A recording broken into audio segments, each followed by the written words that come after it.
ലൈംഗികാതിക്രമ കേസിൽ അതിജീവിതയുടെ വിവരങ്ങൾ വെളിപ്പെടുത്തിയതിന് പോക്സോ വകുപ്പ് പ്രകാരം യുവാവ് അറസ്റ്റിൽ. മലപ്പുറം ഒതുക്കങ്ങൽ സ്വദേശി ജാസിറിനെയാണ് കോട്ടയ്ക്കൽ പോലീസ് അറസ്റ്റ് ചെയ്തത്.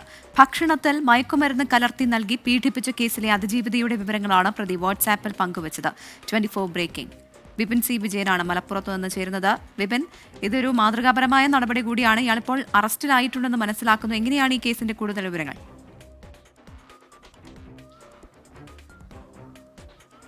പ്രവിത, കഴിഞ്ഞ ദിവസമാണ് ഈ മയക്കുമരുന്ന് കലർത്തി നൽകി ഭക്ഷണത്തിൽ കലർത്തി നൽകി പീഡിപ്പിച്ച ഒരു കേസ് കോട്ടക്കൽ സ്റ്റേഷനിൽ ഉണ്ടായിരുന്നു. ഈ അതിജീവിതയുടെ വിവരങ്ങളാണ് ഒതുക്കങ്ങൽ സ്വദേശിയായിട്ടുള്ള ജാസിർ വാട്സപ്പിൽ ഓഡിയോ മെസ്സേജായി ഇട്ടത്. ഇങ്ങനെ അത് പല ഭാഗങ്ങളിലേക്ക് അത് പടർന്നു. അവസാനം ഈ അതിജീവിതയുടെ കുടുംബ ഗ്രൂപ്പിലടക്കം വരുന്നൊരു സ്ഥിതി ഉണ്ടായി. ഇങ്ങനെ അതിജീവിത തന്നെ പോലീസ് സ്റ്റേഷനിലെത്തി പരാതി നൽകുകയായിരുന്നു. തൻ്റെ വിവരങ്ങളടക്കം ഇങ്ങനെ പുറത്ത് പോയി എന്നുള്ള കാര്യങ്ങൾ വെച്ച് ഇതിൽ പോലീസ് അന്വേഷിച്ചതിലാണ് ഇപ്പോൾ ജാസിറിനെ അറസ്റ്റ് ചെയ്തിരിക്കുന്നത്. പോക്സോ വകുപ്പ് പ്രകാരമാണ് അറസ്റ്റ് ചെയ്തിരിക്കുന്നത്. പറഞ്ഞതുപോലെ തന്നെ ഇതൊരു മാതൃകാപരമായ നടപടിയാണ്. പുതിയ ക്രിമിനൽ നിയമങ്ങൾ വന്നതിന് ശേഷം ഭാരതീയ ന്യായ സംഹിതയൊക്കെ വന്നതിന് ശേഷമുള്ള ഒരു ആദ്യത്തെ അറസ്റ്റ് എന്നുള്ളതാണ് നമുക്ക് മനസ്സിലാക്കാൻ സാധിക്കുന്നത്.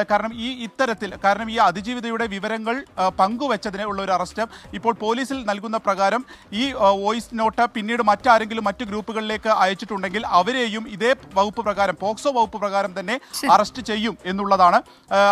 സാധാരണഗതിയിൽ ഇങ്ങനെ പുറത്തേക്ക് ഈ വിവരങ്ങൾ കൈമാറാൻ പാടുള്ളതല്ല. അതെല്ലാം തന്നെ രഹസ്യമായി സൂക്ഷിക്കേണ്ടതാണ്. അത് ഇത്തരത്തിൽ ചെയ്യുമ്പോൾ അത് പോക്സോ വകുപ്പ് തന്നെ കേസെടുക്കുമെന്നുള്ള വലിയ ഒരു കാര്യങ്ങൾ കൂടിയാണ് ഇപ്പോൾ പോലീസ് നൽകുന്നത്. വലിയ സന്ദേശം കൂടിയാണ് പോലീസ് കേസെടുത്തതിലൂടെ നൽകുന്നതെന്നാണ് വിപിൻ സി വിജയൻ നൽകുന്നത്.